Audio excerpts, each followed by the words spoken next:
and welcome back to Nighttime, the show RJ Harvey may or may not watch before every game. We don't know. Alongside Patrick Previty, I'm Matthew Bracker, and with us today is Justin Barnes. Justin, how are you doing today? Doing great, Matthew. Can you believe we are a quarter of the way through the college football season? I'm surprised that we've even made it this far. It's flown by. Yeah. It's flown by. But week 3 was one for the books. It was a big one. Some people chose to watch big conference matchups. Some chose to watch games that were decided by a single score. And some chose to watch Colorado and Colorado State.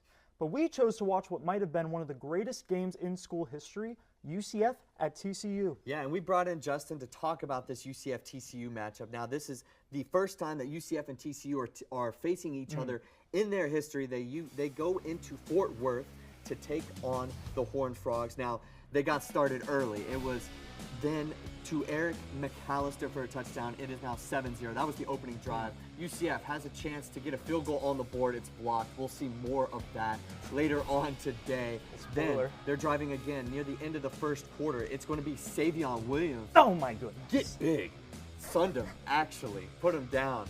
Look at that replay. Oh my goodness. It is 14-0 TCU. They're in a little bit of trouble, UCF is. KJ Jefferson across the middle to Kobe Hudson at the end of the first quarter. They got something going on this drive, but that wasn't going to be enough for UCF until they were able to get it to RJ Harvey. It ended up being 7-14, but they wouldn't go just yet. 21-7, Savion Williams again.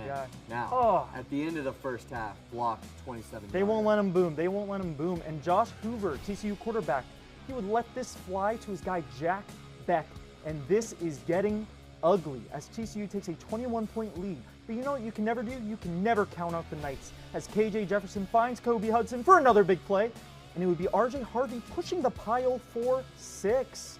Now later in the third, UCF 13, TCU 31, Hudson again carving up this TCU secondary. This connection was on point today. Need that. And it would be Hudson finishing the drive, finding his way into the end zone. Now start of the fourth, how about RJ Harvey turning on the Jets? What a great block by Pittman and scoring his 3rd touchdown of the day, putting UCF within 3. Now UCF defense, they got to get off the field, but Jack Beck, he says, no way, Jose. Running wild, putting some moves on our secondary with a huge gain that would get TCU a field goal. Knights down 6 within 2 minutes. Randy Pittman here, he would make a play that would give all of Knight Nation a heart attack. But it was ruled not a fumble. His shin was down. He was down. This would put UCF in prime position for a strike to Kobe Hudson. What a catch. The man is a freak. He puts the Knights up by 1 point. Now Kyle Lemmerman, the TCU kicker, freshman kicker, 58 yards. He needs a miracle, but the college football gods say no. They do not answer his prayer. It's no good. Do you believe? Do you believe? The Cardiac Knights complete the comeback, escaping Fort Worth with a win, 35-34, in the biggest comeback in UCF history. What? Oh my goodness, what a game. It was such a good game. Justin Barnes, biggest takeaway. Biggest takeaway? I think the biggest takeaway is that we have an identity now. We are a run-it-down-your-face offense. Dare I say, one of the best rushing attacks in the nation. Yes, the passing game is ultimately what won us the game, but the fact that we never strayed away from the run is what made our offense that much more effective. We were down by 21 in the third, and we just kept running the ball because we knew that there wasn't much you could do to stop it, right? We sent a message to the Big 12. If you're going to play the Knights, you're going to get charged on. I love that. I love that. And it's true. This rushing attack, we wanted to see how it would look in conference play, and we got to see it. RJ with 3 touchdowns.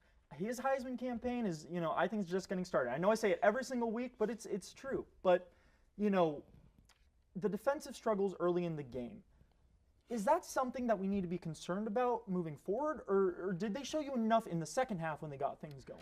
Oh, no, they look like Swiss cheese out there. Our passing defense sort of improved in the second half, but it was really our rushing defense that battened down the hatches defensively in the second half. And usually when you're up 21, as an offense, you try to force that running game to run out the clock, but the defense just wouldn't let that happen. Our top rusher, or their top rusher, only got 35 yards. And if it wasn't for our front 7, we probably would have lost that game. But that's not an excuse for our secondary, and they really had to step it up before we play Colorado. Now, they definitely need to play better, as you said, against Colorado. Another player that we have been looking at very closely over the last 3 weeks has been KJ Jefferson. This felt like a little bit of a breakout performance. He got Kobe Hudson involved. What are you seeing from that, the passing game, that you like? Now, yeah, Kobe Hudson, he had an amazing game, but in my head, the receiver that deserves the most touches is the receiver that gets the most open, right?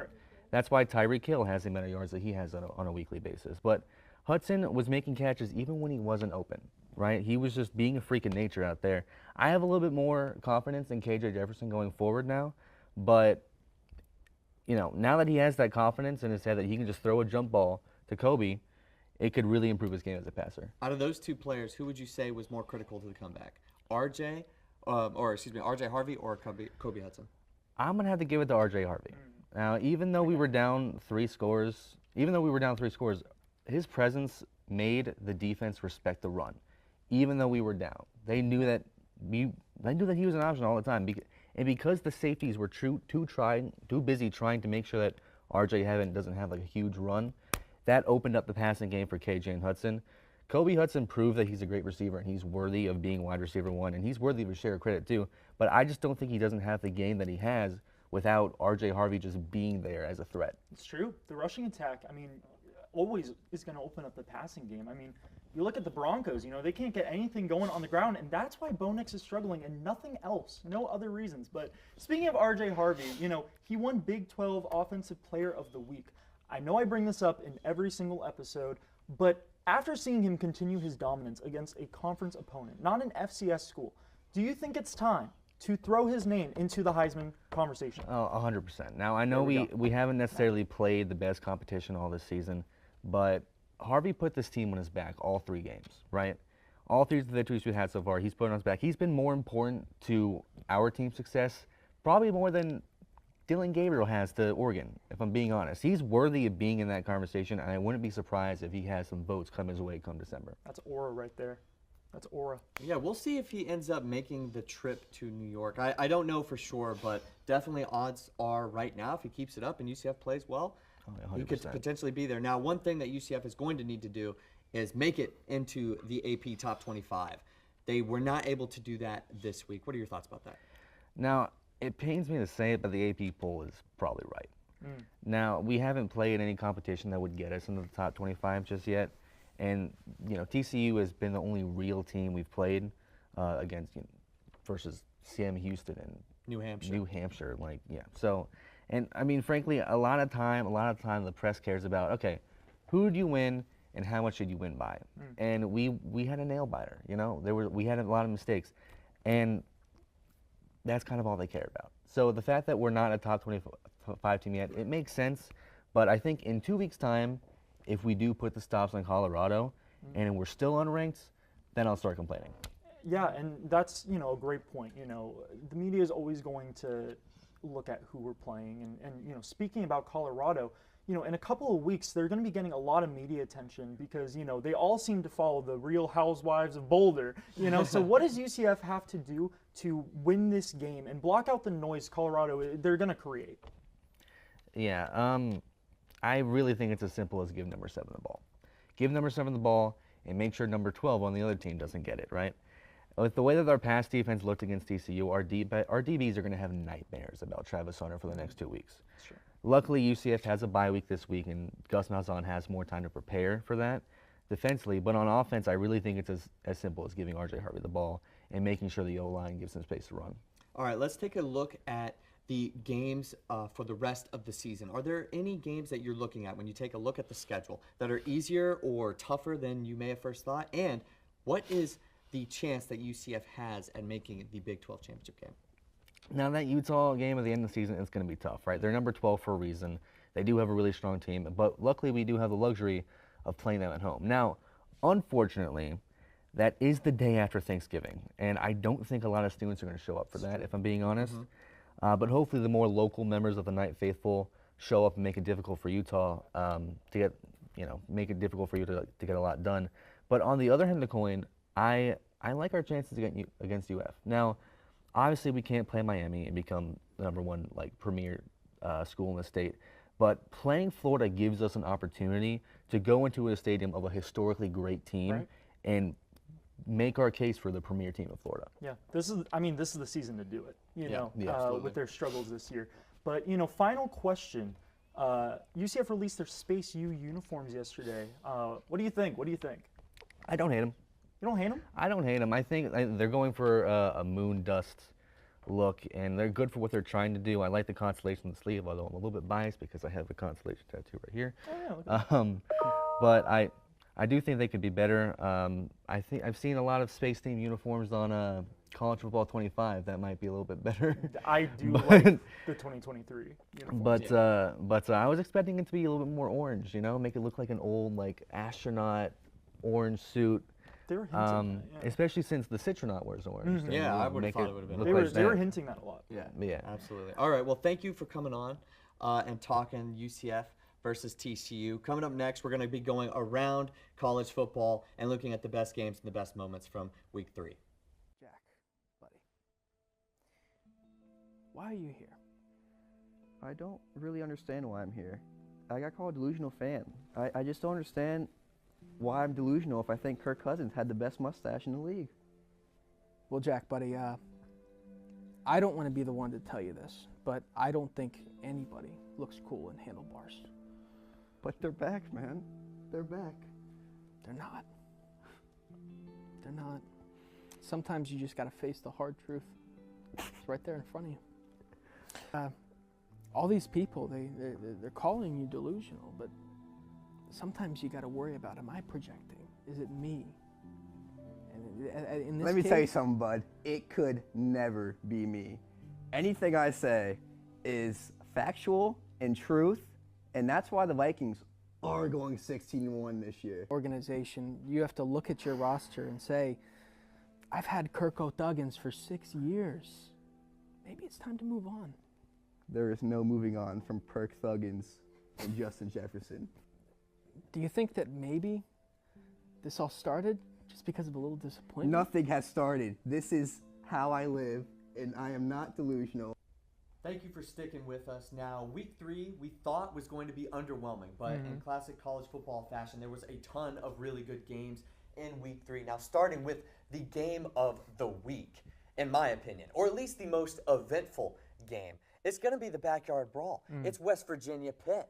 Okay, West Virginia starts off hot. They got Garrett Green to C.J. Donaldson to start off the game. Then it's Pitt looking to match. Eli Holstein to Desmond Reed makes it 7-10. Then West Virginia matched. It's 14-10 now. Now Holstein to Reed again. We're still in the first half, Matthew. Garrett Green with a costly turnover here. This is going to be his first interception of the day. They're going to go into the half tied 17-17. Now, after the break, Green looking for a little bit of redemption here. And he's got his man towards almost to the goal line. This would actually end up getting called back now. Really? Time to punt later on in this drive. Why are we showing you a punt, Matthew? It was You blocked. blocked it. Oh, man. So that was a huge game-changing play for Pitt. So you're thinking, right, West Virginia is going to be out of it. But no, special teams making special plays. But West Virginia goes down the field, and they respond immediately. Now, 27-24. No. West Virginia. 34-24 Pitt. They've got about 3.5 minutes left in the game. They need to answer. Holstein with a 40-yard but he got it. Panthers down 3 now, just under a minute. And can he get his foot in? They called him in. 38-34 Wow. Pitt. They got one last shot. Last interception of the day. What? Garrett Green, 2 touchdowns, 2 picks. Wasn't going to be enough. Over the last 18 years, Pitt, 0-72. When losing by 10 or more in the fourth quarter. This year, 2-0. Wow. So to be honest, I did not watch that highlight reel before we started today's episode. So that was live react. There were some crazy catches there. Yeah, that game was actually crazy. insane. I wish I watched that. Oh my gosh, but I was too busy watching this LSU South Carolina game, one of the most controversial games of the week, but we will get into that after we take a look at these highlights here because this was something, right? Now, LSU would take on Carolina in their house, but it would be the Gamecocks getting on the forward first with Lenora Sellers stretching out on the keeper. Next drive for South Carolina, Sellers would let this go deep, but it would be picked off by Zy Alexander as he takes a dive in the bushes. Now, very next play, Garrett Nussmeier would throw a pick six, but it would be called back. Horse collar tackle. Exactly. He's on his knees. Pause. Anyways, penalties were a big story in this game, right? But Carolina, they'd add a field goal later on. But look at this, another block. Oh, you can believe it. That's a special play from a special player on special teams. And it would set up Carolina a perfect position to score. This time it would be Raheem Sanders being patient, finding lanes, 17-0 Gamecocks. But LSU would join the party on the very next drive. On their as way. Running back Hayden Durham would run through this defense and cap off a long drive, right, with 6. Now, LSU, they would force a fumble, resulting in a field goal later, but that wouldn't deter Lenore Sellers. Yes, as he escapes the LSU defense here, practically untouched. They love him on the quarterback keeper, as you can see. The dude looks like Cam Newton out there. It's 24-10. Now, LSU, ball under 2 minutes and a half. Nussmeier, he delivers a strike to Kyron Lacey, and he just blasts us up into the second half. Bang, bang, bang, bang, bang. Now, LSU starts the half with a big drive that would get cut short at the goal line. Look at this. Huge stop by the South Carolina defense here. But that wouldn't stop the Tigers, as they would get back the ball and they would score. Caden Durham for his second touchdown of the day. 22-24, Nussmeier would find his guy, Mason Taylor, wide open in the end zone right here. And LSU, they would take the lead for the first time today in the second half. Now, the Gamecocks have the ball top of the fourth, but not for long, as Raheem Sanders takes it 66 yards for a score, his second of the game. The rushing attack on fire for both of these teams. 33-29. How about this? Look at this. Nussmeier throws a pick six here, right? That is grabbed by Nick Imawari. And that should be the nail in the coffin, but that touchdown is going to be voided after an unnecessary roughness call. You can't see it here. You got to just trust me, all right? There's a lot of talk about this call. It's extremely controversial. Not many people agree, but it's going to give LSU a chance here, and they're going to take it. The Tigers are going to lead under 2 minutes, 36-33. Josh Williams on the play. Now 5 seconds to go. 49-yarder to tie it, but it is just short, no good. Alex Herrera, perfect on the day. He cannot believe it, as LSU is going to leave South Carolina winners 36-33. What a game. Yeah. The huge storyline here, though, is the penalties and the officiating of this game. South Carolina was called 13 times on penalties. A lot of people believe in that fourth quarter the calls were, pretty heavy on Carolina in favor of LSU.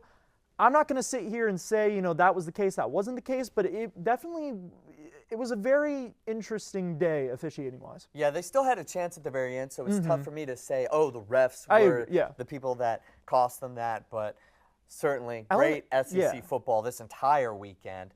And now it's time to go around college football in week 3. There are about 60 games per week, so, there's inevitably stuff that we've missed. We're going to start with Georgia and Kentucky. This is the only touchdown from that game. Georgia's the #1 team ranked in the country, or they were at least. This is their only touchdown of the day. They're going to win this game 13-12. Yeah, this is a 3rd and 8 from Kentucky.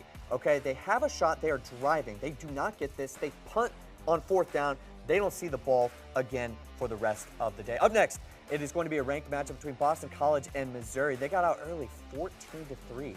But after this touchdown, it was all Missouri for the rest of the game. They'd win 27-21. Boston College did at least cover, though, which I believe I said last week they were going to cover. Look at that. Now, we're going to head into, after this, the game of the week, Arizona, K-State. Now, why are we showing you a punt, Matthew? I don't know. It's not blocked this time. Okay, it's Dylan Edwards, 71 yards. Wow. After he returns this, Arizona would not score for the rest of the night. I believe this now puts me at 3-0 on Game of the Week picks. 2-1.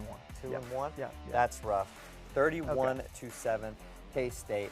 Texas State, Arizona State, battle of the coaches under 35 years old. Bobcats can't get the first. Sun Devils moved to 3-0. They had 3 wins all last year. Kansas UNLV, underrated upset of the week. Kylan James for the win just after the 2-minute warning. Pretty good week for UNLV. They're 25th in the coaches poll right now, putting on for the Pac-6 coming up. Six-pack.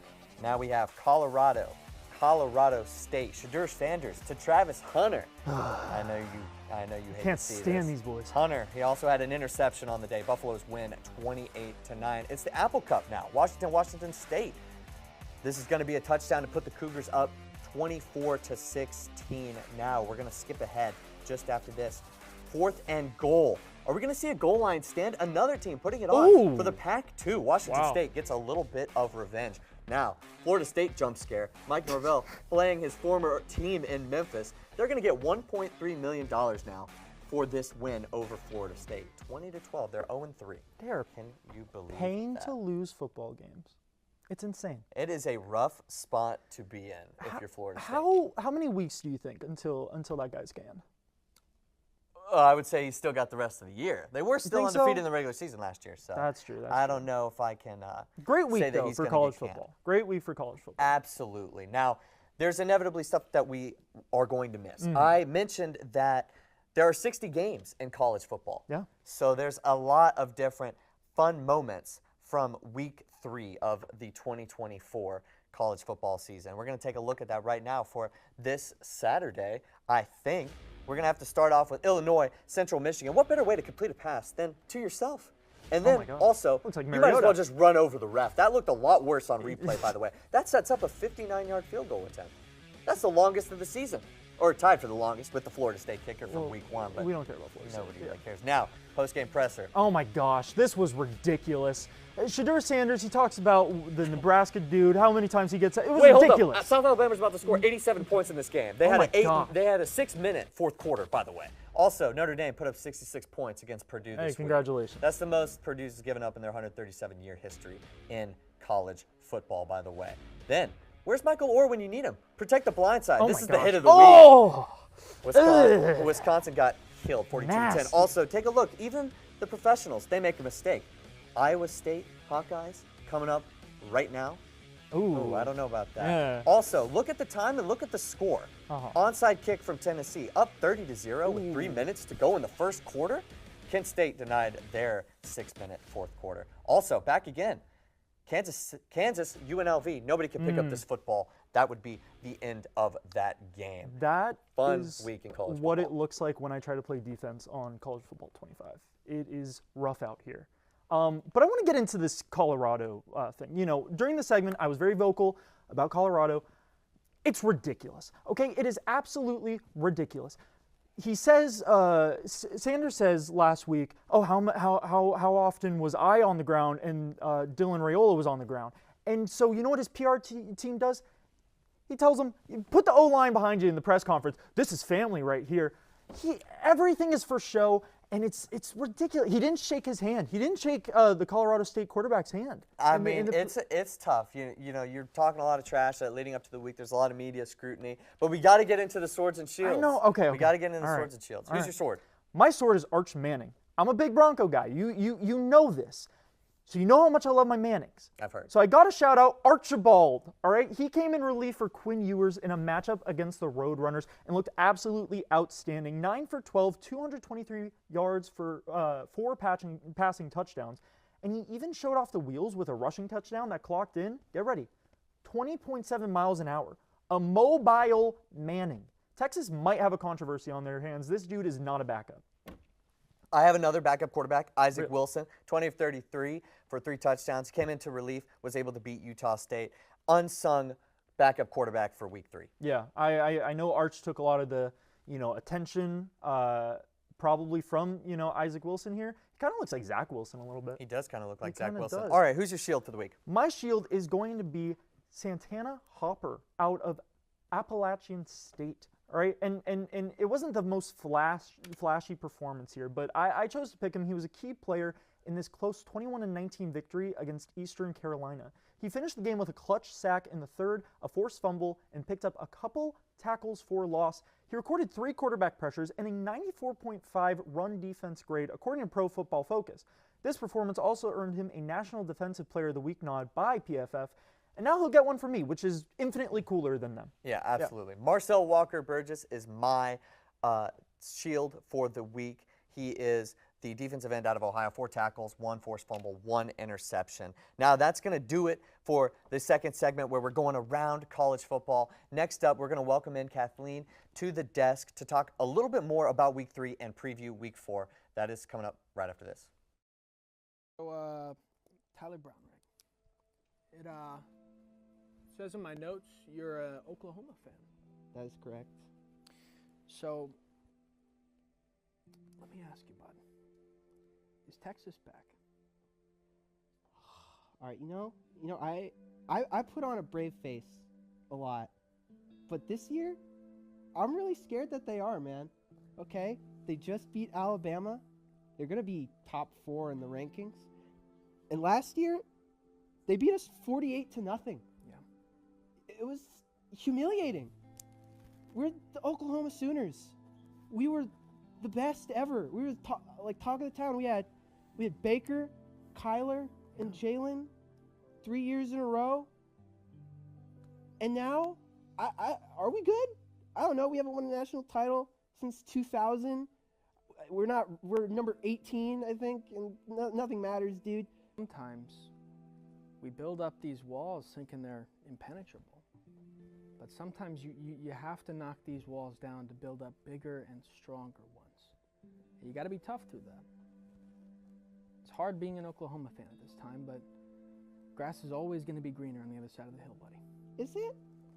I cannot live through a Texas national championship. I can't. I'll never recover. Do you want to talk about Lincoln Riley? What'd you just say to me? And welcome back to Nighttime, and we have breaking news. Isaac Wilson is Zach Wilson's brother. This just got broken. It's crazy, but that Kathleen, makes sense. They look like we each have other. a very special guest joining us. Kathleen Moore is going to talk to us about college football, previews. Kathleen, how are you doing today? Oh, I'm doing great. I'm super excited to be talking college football. It's going to be a great time. Yeah. Yeah. For sure. Well, let's get right into these questions. It was, a huge week. Starting with the AP poll, the new one that just got released, and it got released with a shakeup at the top as Georgia falls to number 2 and Texas takes the number 1 spot. Now, is this justified? Is Texas the best team in the country? So, Matthew, what I'm kind of looking for when I'm thinking about the best team in the country, I'm thinking about overall dominance on the field. And when I look at this Texas team, I'm seeing they're putting up so many points against not only uncontested, matchups, but also against their ranked game. They are putting up 31 points on Michigan, the reigning champions of college football. And then I look at this Georgia team, and they barely eked out a 13-12 win against Kentucky. They're unranked. They're last in the SEC. And this is just such a competitive time in college football that there's not really room for those kinds of mistakes. So I think that Texas is overall the most dominant team in college football right now. And that may change. We're only in week 4, but for right now, I would say they are the best team. I can agree with that. So we're talking about the top of the AP poll. Now, were there any other surprises on that list? I feel like you have something. Yeah, so Texas A&M, right? They already have a loss logged on the season. I don't really understand why they are at 25 when there are so many teams like the UCF Knights who are 3-0. Yeah, I like those guys. I really love them. Go Knights, charge on. They're unranked, and there are so many teams like UCF that are unranked that are 3-0 and have beaten some very decent teams. And Texas A&M, they're just sitting pretty, spot number 25, and I don't think it's deserved. I think that needs to be shaken up. I agree. I was kind of surprised when I saw them on the list, but we know how the AP poll kind of shows bias towards some of these teams. Like in the SEC, 9 SEC teams were in the top 25. Do these guys deserve to be here, or is this just purely bias? So I look again at Texas A&M, and they're 25. But other than Texas A&M, we're looking at top 16 for the rest of the SEC teams in the top 25. And I would say that is more than just a coincidence because let's be real here, the SEC, they produce some incredible talent every single season, time and time again. So I don't think it's just a coincidence because there are so many top-ranked SEC teams. Right.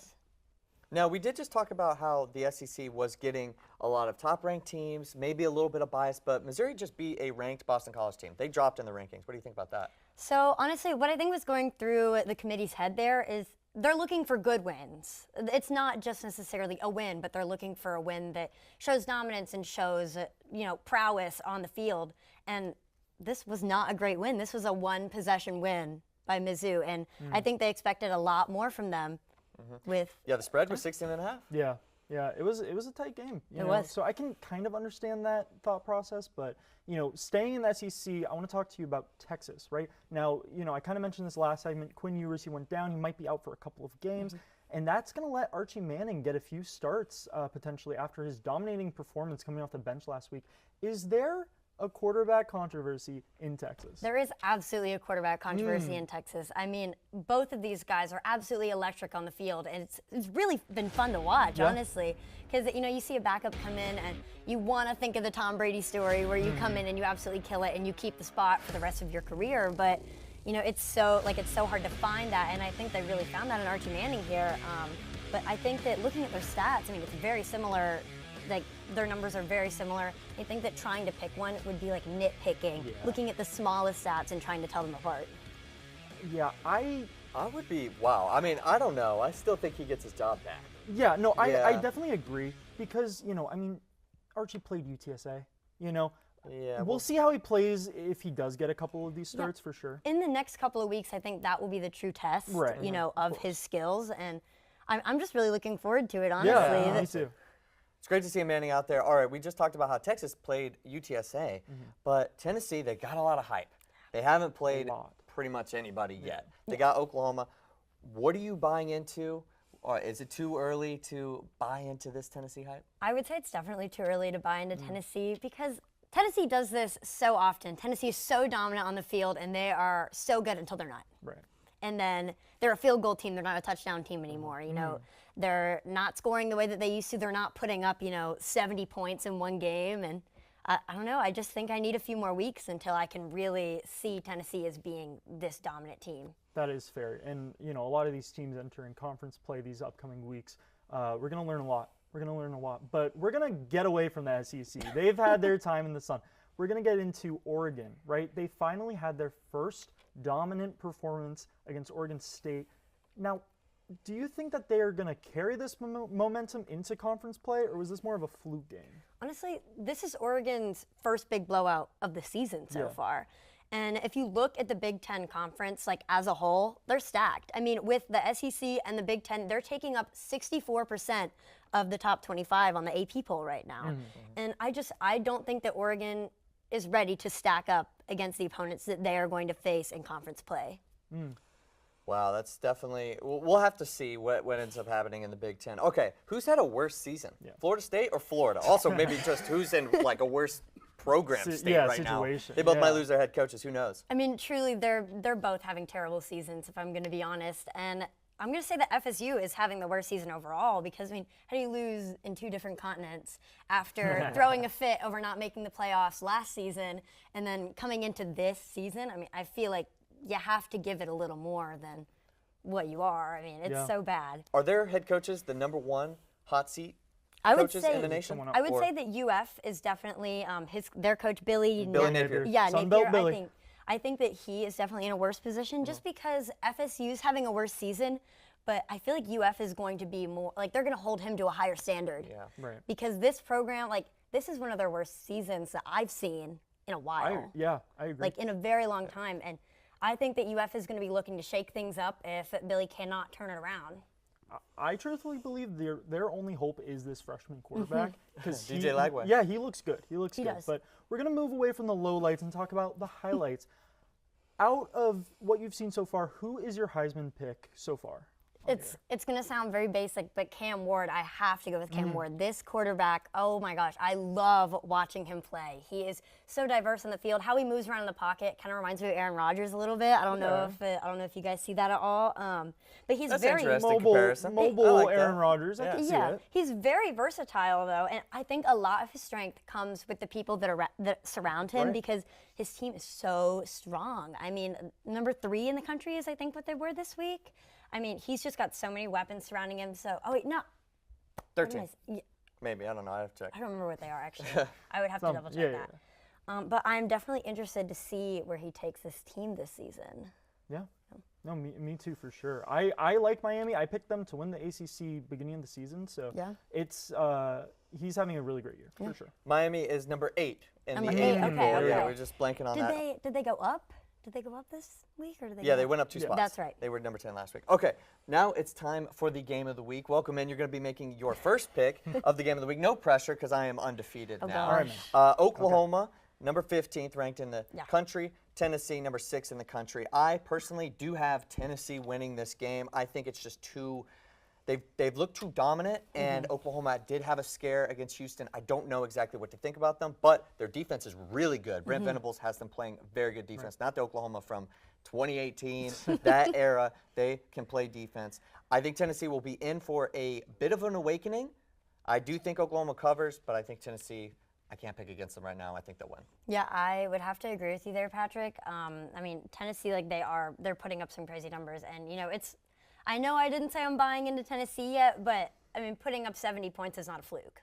You have to have some talent to put up 70 points. And I don't know, with this Tennessee team, I feel like this win would really legitimize them for me. For sure. Like really it's like, okay, I think I can buy into Tennessee now. So I think that this game is going to be a really big one to watch for me in terms of how much faith I have in this Tennessee team. I'm going to have to agree. I like Tennessee. I really like the running back, Dylan Simpson. He has 9 touchdowns on the year. That's R.J. Harvey level. Yeah. And also, Oklahoma's stadium it's kind of rough. It's a little rough. So I don't really think that they have like a big home field advantage factor like some of these other teams that they might play do. But yeah, I'm taking Tennessee in this game. But that is unfortunately all the time that we have here today on Nighttime. Thank you so much for joining us. Thanks for having me. This was so fun. Thanks for having me too. Oh yeah, of course. Anytime. Appreciate it. Thank you, Justin Barnes, for joining us, and we will be back next week to talk more college football. Until then, I'm Matthew Bracker. This is Patrick Preverty. Have a good one.